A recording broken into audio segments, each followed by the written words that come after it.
아침 뉴스의 맥을 짚어드리는 시간 뉴스연구소. 오늘도 두 분의 연구위원 함께 할 텐데요. 박순봉 기자, 김준일 평론가. 지금 박순봉 기자가 막 스튜디오에 들어오고 있는 중이고 김준일 평론가 먼저 좀 만나보겠습니다. 예. 김준일 평론가, 예. 어제 있었던 재보선 결과부터 좀 우리가 정리를 해봐야 될 것 같아요. 예, 뭐 일단 전체적으로 이제 지자체장, 기초단체장 이제 지자체장이 5군데가 있었고요. 뭐 큰 결과부터 말씀드리면 민주당의 대승 정도 뭐 이렇게 말씀드릴 수 있을 것 같아요. 특히 이제 여야가 맞붙은 곳이 3곳이 있었는데 네. 경북 김천시장, 경남 거제시장, 충남 아산시장. 근데 여기에서 경북 김천시장은 국민의힘이 이겼는데 거제와 아산에서 이제 민주당이 승리를 했거든요. 근데 그러면은 거제, 아산이 그러면 그동안 성향이 어땠느냐? 전체적으로 보면은 뭐 거제는 뭐 당연히 이제 경남이니까 예. 보수세가 더 강한 거고 예. 아산 같은 경우에도 상대적으로 충남 중에서도 보수세가 조금 더 강한 쪽으로 이제 보이거든요. 그러니까 이게 전체적으로 지금 국민의힘이 좀 고전을 했다. 지금 최근에 이제 윤석열 대통령 탄핵, 뭐 계엄 등등등으로 해서 민심이 좋지 않았다라고 보시면 될 것 같고, 또 하나 눈에 띄는 게 이게 조국혁신당과 민주당이 전남 담양 군수에서 붙었는데 네. 조국혁신당이 이겼습니다. 예. 이게 그러니까 지난번 총선에서도 조국혁신당의 이제 호남 바람이 심상치 않았다라는 얘기가 나왔고 실제 비례 득표에서는 민주당이 앞섰거든요. 1위를 했거든요. 예. 다만 이제 배출자를 내지를 못했는데 이번에 창당 처음으로 지방자치단체장을 조국혁신당이 이제 담양에서 냈다.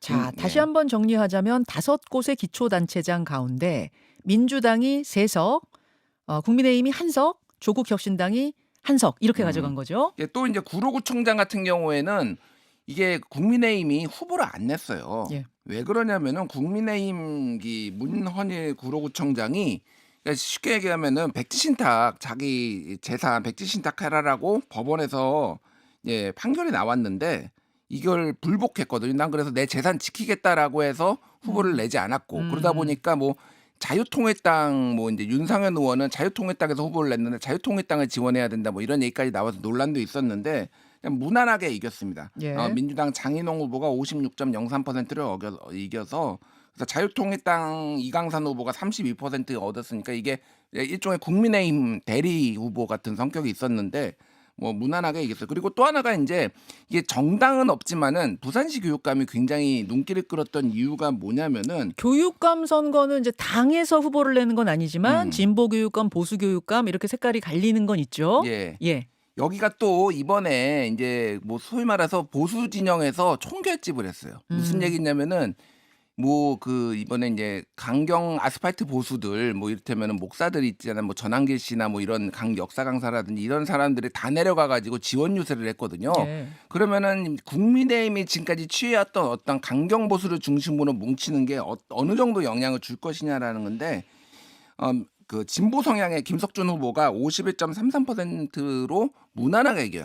거의 20%포인트 차로 이겼거든요. 진보 진영의 후보였던 김석준 후보 51.13%, 예. 보수 진영의 후보였던 정승윤 후보 40.19% 이렇게 얻었군요. 20%가 10%포인트, 예. 11%포인트 차로 11%? 이기다 보니까 이게 이제 보수 결집이 결국은 그리고 이제 강경 보수를 중심으로 한 이런 보수 결집이 실패한 거 아니냐 이런 뭐 얘기들이 나오고 있습니다. 자, 요 결과들 박순봉 기자, 예, 막 들어오셨습니다. 어제 재보선 결과 어디에 주목하셨어요? 사실 어제 그러니까 결과가 나오기 전에 그 여야 쪽에 물어봤을 때 양쪽 모두 꼽는 지역, 특히 국민의힘 같은 경우에는 거제하고 부산교육감 정도를 얘기를 하더라고요. 그런데 이제 기본적으로는 좀 관심이 적다라는 전제는 하고 있었고요. 근데 만약에 지표를 좀 삼을 수 있다라고 하면 어느 지역을 봐야 되냐라고 하니까 이제 경남 거제하고 부산교육감 정도는 볼 수 있겠다 이렇게 얘기를 했는데 예. 좀 결과적으로 보면은 두 곳 모두 국민의힘이 내준 상황이거든요. 그래서 일단 아무래도 이 계엄 정국, 뭐 탄핵 정국 이런 것들이 여당 쪽에는 좀 안 좋게 작용을 하고 있다 이런 신호로 정도로는 볼 수 있을 것 같습니다. 예, 예. 민주당에서는 이게 미리 보는 대선 아니겠느냐, 그 분위기를 반영한 거다 이렇게 좀 긍정적인 시그널로 받고 있는 거죠. 네, 그렇긴 한데 일단 지금 국민의힘 같은 경우에는 이게 그렇게 의미가 크지 않다라는 얘기들을 쭉 하고 있는 상황이거든요. 그러니까 사실은 이게 결집 같은 것들도 좀 많이 있긴 했었어요. 왜냐면 지역별로 보면은 완전 나눠진 지역들이 있잖아요. 네. 그래서 사실 의미를 좀 보자라고 하면은 이제 아까 말씀해 주셨는데 전남 담양 군수가 좀 주목이 많이 됩니다. 조국혁신당 후보가 최종 승리한 담양 네, 군수 처음으로 선거. 지자체장을 배출하게 네. 됐잖아요. 이런 네. 것들이 지금 결국에는 그 양당 체제 내지는 여야의 그런 그 국민의힘과 민주당의 극한 대립에 대한 좀 반작용 아닐까 이런 해석들도 좀 있는 상황이라서 이것도 좀 주목되는 대목입니다. 알겠습니다. 어제 재보선 결과 정리를 해드렸고요. 그런가 하면 헌재 선고는 이제 지금이 한 7시 18분이니까 한 27시간? 음. 8시간 남았네요. 28시간밖에 안 남았습니다. 바로 내일 오전 11시. 박순봉 기자. 네. 어제는 여야가 이제 서로 아전 인수식의 결과 추론을 내놓으면서 또 승복 메시지를 내라 이런 것으로 좀 다툼이 있었어요. 네, 일종의 승복 공방이 있었는데요. 국민의힘에서 먼저 이제 요구가 좀 나왔죠. 그 권영세 비대위원장이 어떻게 얘기를 했냐면은 예. 지금 야당이 특히 그러니까 이재명 대표가 유혈 사태 일어날 수 있다고 선동하는 듯한 얘기도 하면서 정작 승복한다고 안 하고 있다 이렇게 비판을 했습니다. 그러니까 얼마 안 남았으니까 반드시 승복하겠다라는 얘기를 해야 된다 이렇게 압박을 했어요. 예. 그랬는데 이제 이재명 대표가 뭐라고 얘기를 했냐면 어제 기자들하고 만나가지고 승복하는 해야 된다라고 하는 그 주장이 여당에서 나오는데 어떻게 생각하느냐 이렇게 물어보니까 승복은 윤석열이 하는 겁니다. 이렇게 얘기를 했습니다. 그러니까 국민의힘 쪽에서는 아주 뭐 크게 이제 반응이 나타나기 시작했죠. 네. 뭐 대표적으로 권성동 원내대표가 이렇게 표현을 했어요. 아주 오만한 태도고 국민을 무시하는 태도일 뿐만 아니라 헌법 위에 서겠다는 의사표시다. 민주적인 사고를 갖지 못한 지도자가 이 제1공당 야당 대표라는 게 부끄러울 따름이다. 이렇게 지적을 했습니다. 국민의힘은 승복하겠다라고 여러 번 밝혔다라는 그런 입장을 내놨는데 예. 다만 그 윤석열 대통령이 승복하겠다는 입장을 직접 내놓은 적은 없거든요. 그러니까 이 부분 때문에 계속 이 여야 간의 공방이 또 이어지는 상황도 있는 겁니다. 전망은 완전히 엇갈리는 상황인데 약간 기대를 섞었다라고 볼 수 있을 것 같아요. 여당은 기각 내지는 뭐 각하 이제 기각을 많이 얘기를 하고 있고 야당은 당연히 인용이다 이런 얘기들을 하고 있는데 제가 이제 정치권 얘기들 좀 들어봤을 때 흥미로운 거는 네. 방청객 가지고도 뭐 얘기들을 많이 하더라고요. 그날의 방청객이요? 네, 헌재에서 방청객을 수용을 하고 예. 그리고 이제 실시간 생중계를 하잖아요. 지금 일반 방청객 신청받고 있고 추첨한다 그러던데요. 네, 지금 방청석이 20석인데 네. 어제 오후 6시 기준으로 7만 5천 명이 신청을 했거든요. 와. 그러면 이제 경쟁률이 3,750대 1인데 네. 물론 당연히 그 방청석이 적다 보니까 경쟁률 높을 수는 있는데 예전하고 비교해 볼 수 있잖아요. 그러니까 박근혜 전 대통령 때는 방청석이 24석이었는데 신청자가 19,000명 정도 됐습니다. 그러니까 그때 경쟁률이 800대 1 정도 됐는데 네. 그러니까 결국 한 4배 이상 이번에 경쟁률이 높다라는 거고 관심도도 높다라는 거죠. 근데 지금 여야 간에 혹은 진보 보수 간에 굉장히 의견이 완전히 엇갈려 있는 상황이잖아요. 박근혜 전 대통령 때는 좀 일방적이라고도 볼 수 있는 상황이었는데 그렇죠. 이런 상황에도 불구하고 이렇게 이 방청석을 허용을 한 거는 모 여권 관계자의 표현으로는 혹시 이게 인용을 염두에 둔 게 아니냐. 음. 그런 얘기들을 하더라고요. 여권 관계자 얘기가. 네, 그러니까 왜냐면은 인용하고 방청석 허용하는 거하고 무슨 상관이에요? 이 오픈하는 거는 헌재가 자신이 있다라는 거고 소요 상황 같은 것들도 염두에 뒀을 텐데 그런데도 오픈을 한다라는 거는 어허. 예를 들어 뭐 만장일치나 아니면 좀 다수가 인용하는 그런 결과를 염두에 두고 하는 게 아니냐 이런 해석도 있는데 다만 20명밖에 안 되기 때문에 헌재 내부에 들어가서 소요 사태를 일으키기는 좀 어렵고 또 경찰이 특공대를 지금 경내까지 갈지 그러니까 건물 안까지 갈지 이것들은 고민하고 있는데 특공대가 배치될 거기 때문에 뭐 20명 가지고는 이제 크게 문제가 되지는 않을 거기 때문에 이런 것들도 그냥 예측인 상황이고요. 네. 그리고 이제 어제도 많이 전해드렸지만 그 선고일이 일찍 지정이 됐기 때문에 이건 뭐 인용 가능성이 높다. 혹은 반대로 어차피 결론이 안 나니까 그냥 각자 발표합시다 이런 식으로 결론 난 거다 이런 식의 일종의 아전 인수식 해설 그러니까 하나의 그 상황을 가지고 서로 다른 해석을 내놓는 그런 얘기들이 지금 쭉 이어지고 있습니다. 자, 이제 선고의 시간이 다가오면 다가올수록 그러니까 여러 가지 해석들이 쏟아집니다. 심지어 3,750대 1을 가지고도 해석이 나오곤 나오는데 김준일 평론가는 어디에 주목하세요? 그러니까 박근혜 대통령 때 아마 790대 1이었나 그랬을 거예요. 맞아요. 796대 1이었고 예. 노무현 대통령 때는 21대 1이었어요. 예. 그러니까 지금 박근혜 대통령 때와 비교해봐도 한 뭐 5배 정도 더 이제 뜨거운 열기라는 거잖아요. 굉장히 이번에 이제 진영이 좀 갈라지고 하면서 장기간이 되면서 사람들의 관심도 지치기는 했지만 사람들의 관심이 많아졌다는 걸 보고 예. 어제 헌재에서 무슨 일이 일어났느냐? 음. 평의가 2번이 열렸습니다. 2번이요? 예. 하루에 2번이요? 예, 오전에 재판관들이 결정문을 좀 수정을 했고요. 낮에는 그 수정된 거를 각자 사무실에서 이제 검토를 하고 오후 4시에 다시 평의가 소집돼서 2시간 가량도 논의를 이어갔다라는 거예요. 예. 그래서 최종 결정문의 세부 문구를 조율하고 있다. 근데 사실 이런 부분들이 예전에는 이런 것들을 하고 있다라는 것도 잘 취재가 안 됐잖아요. 그렇죠. 근데 이게 그러니까 헌재에서 좀 불필요한 오해를 막기 위해서 지금 이런 상황이야 대충 요렇고 조금 더 이제 이 상황을 좀 전달해 주는 게 차라리 이 전국을 안정시켜 놨겠다. 그러니까 예를 들면은 지금 뒤집혔어 평의에 뭐 이런 막 소문들이 나올 수가 있잖아요. 그러니까 그런 거 아니야 이렇게 좀 오히려 얘기를 해주는 안정시키는 사실은 것 같아요. 그 금요일에 선고할 거라는 것도 음. 보통은 수요일에 발표했단 말이에요. 그것도 수요일 오후에. 그러니까 이틀 전에 발표하는 게 관례였는데 이번에는 화요일 오전에 발표했어요. 그렇죠. 이것도 역시 더 이상 무수한 소문, 혼란 그만. 우리 날짜 정했어요. 이렇게 말을 좀 서둘러서 한 거예요. 날짜 예. 이왕 정해진 김에. 예. 그래서 뭐 막판에 아예 헌재 관계자가 지금 결정이 난 거기 때문에 결론이 뒤집힐 일은 없다라고 얘기까지 해줬기 때문에 계속 이거는 이제 안심을 시키는 거고 예. 윤석열 대통령이 그러면 최후 변론 기일에서 그러니까 선고 기일에서 출석을 할 거냐 아직까지는 이제 확답을 안 했는데 지금 안 할 가능성이 더 높은 거 아니냐 얘기가 나오고 있어요 사실은 거기서 이제 뭐 이를테면 파면 그러니까 기각이 된다라고 해서 환호하는 것도 그 모습을 이렇게 이 국가에 엄청나게 피해를 끼쳤는데 그런 것도 좀 모습이 적절치 않고 만약에 인용이 돼서 파면이 될 경우에는 사실 애매해지잖아요. 밖에는 막 성남 군중들이 있고 그러니까 안 나올 가능성이 더 높다라는 거고 지금 국힘에서 이제 계속 얘기 나오는 게 4대4 얘기가 나오고 있거든요. 예. 그러니까 이게 4대4의 배경에 대해서 좀 설명을 드리면 어제 이제 한겨레가 보도한 게 되게 눈에 띄더라고요. 뭐냐면요. 5대3은 지금 나올 수가 없다라는 거예요. 계속 뭐 얘기가 나왔지만 무슨 또 이제 하나가 확인된 게 이진숙 그 방통위원장이 지난해 11월에 가처분 신청을 낸 게 있어요. 뭐냐면 헌재 그때 재판관 6명밖에 없었거든요. 예. 6명이면은 이게 국회가 임명 안 하면은 그럼 영원히 이거 심리 못 하는 거냐. 가처분 신청을 내서 그게 받아들여졌는데 할 수 있다고. 할 수 있다고. 예, 그런데 예. 이렇게 얘기를 했어요.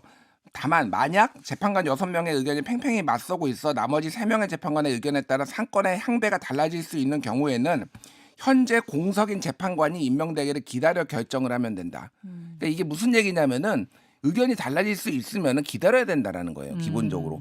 그리고 임명을 마은혁을 임명을 안 한 게 위헌이라고 얘기를 했기 때문에 이거를 종합해 보면 헌재가 지금 5대3으로 결론을 냈을 가능성은 없다라고 이제 보는 게 맞는 거죠. 헌재 지금까지의 결정문하고 이런 거를 봤을 때. 그래서 4월 4일 발표 전까지는 5대3설 교착설이 무성했는데 4월 4일이라고 발표 나면서부터 5대3은 여야 할 것 없이 쑥 들어간 거군요. 유일한 가능성이 그래서 4대4 이제 기각설밖에 안 남은 거예요. 물론 4대4 각하도 가능하지만 각하는 4명이 각하를 해야 되는 거거든요. 예. 그러니까 각하보다는 이제 4대4 기각설을 이제 국민의힘 쪽에서 얘기를 하는 건데 그거는 뭐 모르겠습니다. 뭐 가봐야겠지만은 어쨌든 가능성은 높지 않다. 뭐 이런 얘기가 나옵니다. 그럼 지금 이제 인용을 얘기하는 쪽에서는 8대0, 7대1, 6대2 중에 하나일 거다 얘기하고 있고 아니다 기각이다 얘기하는 쪽에서는 4대4 설을 가장 유력하게 얘기하고 있고 이런 분위기인 거군요. 네.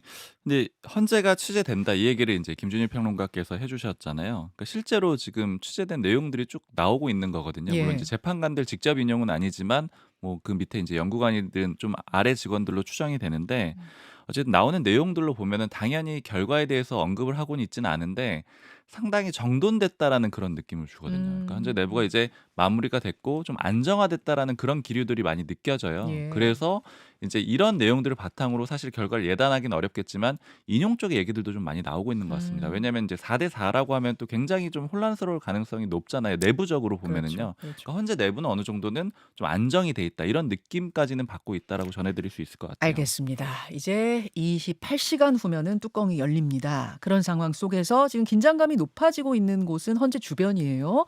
진공 상태를 유지하고 있다고요. 네, 경찰이 진공 상태를 더 넓혔습니다.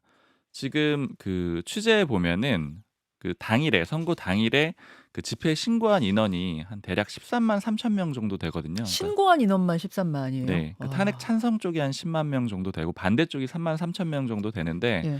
경찰은 이것보다 훨씬 더 많이 모일 수 있다 이렇게 좀 보고 있는 상황이거든요. 예.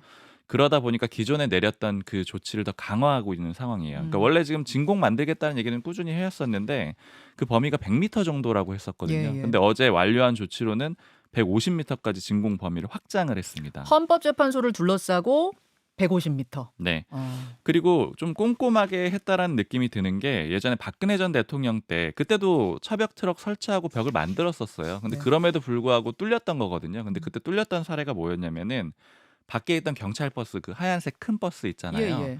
그 버스를 탈취했었거든요. 시위대가 탈취해서 그 버스를 가지고 차벽 트럭을 여러 번 받아가지고 아. 그때 그렇게 뚫었던 거예요. 그렇군요. 근데 이제 이번에는 그 경찰 버스를 아예 안쪽에 배치를 합니다. 그러니까 차벽 트럭이라고 해서 그 벽같이 생긴 트럭이 있거든요. 벽을 세워놓은 그 트럭을 밖에 세우고 경찰 버스는 모두 안에 집어넣고 이렇게 배치를 했고요. 특히 그때 당시에 그 탈취한 경찰 버스 가지고 들이받아서 경찰 방송용 스피커가 무너졌고 이것 때문에 또 사망 사고가 있기도 기억나요. 했었거든요. 그래서 네. 이런 것들에 대한 대응을 위해서 지금 동원된 차량 숫자만 200대가 넘습니다. 예. 그리고 완충 구역도 설정을 했는데 그 탄핵 찬성 측하고 반대 측이 각각 집회를 할 거잖아요. 네. 그러니까 그 공간을 넓게 설정을 했습니다. 그러니까 서로 좀 분리시켜 놓은 그 인사동 일대가 일종의 완충 지역으로 만들 걸로 보이고요.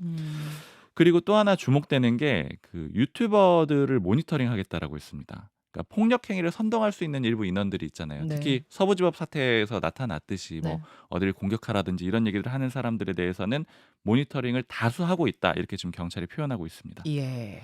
김준일 평론가. 예. 사실 뭐 단심제예요. 음. 헌재는 단심제라서 이것을 수용하지 않을 방법은 없어요. 당연히 다 수용해야 되는 것인데 지금 걱정은 뭐 정치권이 수용 안 한다 이 문제가 아니라 지금 문제는 지지층들. 그러니까 거기에서 불미스러운 사태가 벌어질까봐 지금 리더들이 나서서 우리 수용하자 다독이고 이렇게 하자는 어떤 선언적인 메시지가 좀 필요한 건 아닌가 이런 얘기들이 그래서 나오는 거죠. 네, 저도 그 생각을 하고 지금 헌재가 왜 이게 사실상 이제 이 어떤 결론이 났다라고 얘기를 하면서 얘기를 하는 거는 더 이상 이제 여기서 시위 정치인들 나와서 시위하고 그렇게 압박해봤자 우리는 이미 결정 났어라는 거거든요. 근데 이제 국민의힘도 이제 여당 의원 60여 명이 탄핵 반대 48시간 철야 농성한다라고 하고 있고 민주당도 지금 광화문 철야 농성 뭐 이제 탄핵 찬성 집회 한다라는 거죠. 이게 그러니까 뭐 지지층들이 있으니까 또 어쩔 수 없는 부분도 있는데 사실 이제 이게 좀 도움이 되겠냐 그 생각이 많이 들어요. 그래서 좀 이제는 거기에서 뭐 있는 거는 어쩔 수 없지만은 좀 메시지들을 이제는 좀 차분히 내야 되겠다 그 생각이 많이 들어요. 맞습니다. 맞습니다. 이 이야기 잠시 후에 노희범 변호사 전 헌법연구관 출신이죠. 노희범 전 연구관과 함께 미리 보는 탄핵 선고일, 탄핵 심판 선고일 준비하고 있고요. 다음 이슈 경제 이슈 좀 짚어봐야 될 것 같아요. 박순봉 기자. 네, 트럼프 상호관세 발표. 밤사이 정확히는 우리 시각으로 새벽 5시에 트럼프가 결국 상호관세를 발령했습니다. 네. 좀 내용을 간단하게 설명드리면 상호관세는 지금 두 가지로 구성을 하고 있어요. 예. 트럼프 대통령이요.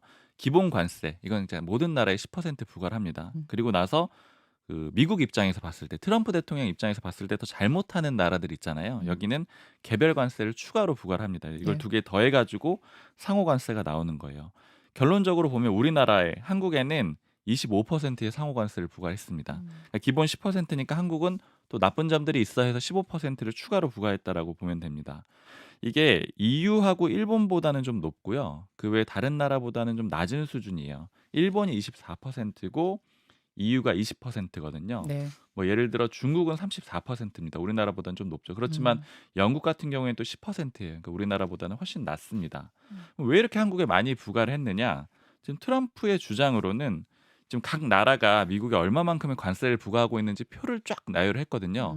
한국이 미국에 50%의 관세를 이미 부과하고 있으니까 우린 25%를 대응해서 부과하겠다라는 겁니다. 그러니까 만약에 트럼프 대통령의 주장이 맞다라고 하면 오히려 봐준 셈인데 그러니까 50% 했는데 우리는 25 반만 할게 이런 건데 실제로는 한미 FTA가 체결이 돼 있기 때문에 평균 관세율이 0.79%거든요. 바로 이 부분이에요. 그러니까 25가 도대체 어떻게 나온 거냐. 상호 관세라는 그 이름 자체대로 하면은 우리가 지금 미국 제품에 대해서 25% 관세를 물고 있기 때문에 미국도 문다는 건데 우리가 지금 그렇게 하고 있지 않잖아요. 네, 그리고 미국은 50이라고 한 거죠. 심지어 50인데 봐준 거다. 그렇죠. 도대체 이 절반을 해준다고 한 거죠. 근거가 뭡니까? 그 근거는 역시나 트럼프 대통령이 제시를 안 했습니다. 사실 그간에도 예. 한국이 관세 많이 부과하고 있다라고 하면서 그 근거를 구체적으로 얘기하지는 않았고요. 그냥 나름의 계산을 해보니 그런 것 같다 이런 거예요? 뭐 그런 얘기도 하지 않고 구체적으로 그냥 수치만 쭉 나열을 한 거죠.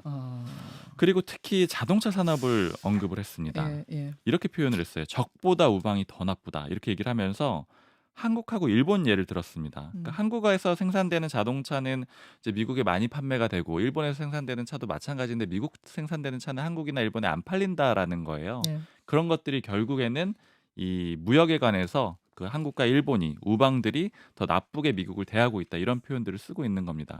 그러면서 이런 표현도 썼는데 50년 이상 미국이 갈치를 당해왔으니까 앞으로는 더는 그런 일이 없을 거고 이것이야말로 미국의 황금기다 이렇게 얘기를 했습니다. 자, 여러분 궁금하시죠? 도대체 상호 관세면 너희들이 우리 물리는 것만큼 우리도 물리겠어 이런 건데 우리는 미국의 25% 미국 물품에 대해서 관세 물리고 있지 않은데 도대체 무슨 근거로 25%를 매겼는가? 요 이야기는 오늘 2부에 서울대 박상인 교수와 함께 집중적으로 짚어보겠습니다. 두 분 수고하셨습니다. 감사합니다. 김현정의 뉴스쇼는 시청자 여러분의 참여를 기다립니다. 구독과 좋아요, 댓글 잊지 않으셨죠? 알림 설정을 해두시면 평일 아침 7시 10분 실시간 라이브도 참여하실 수 있습니다.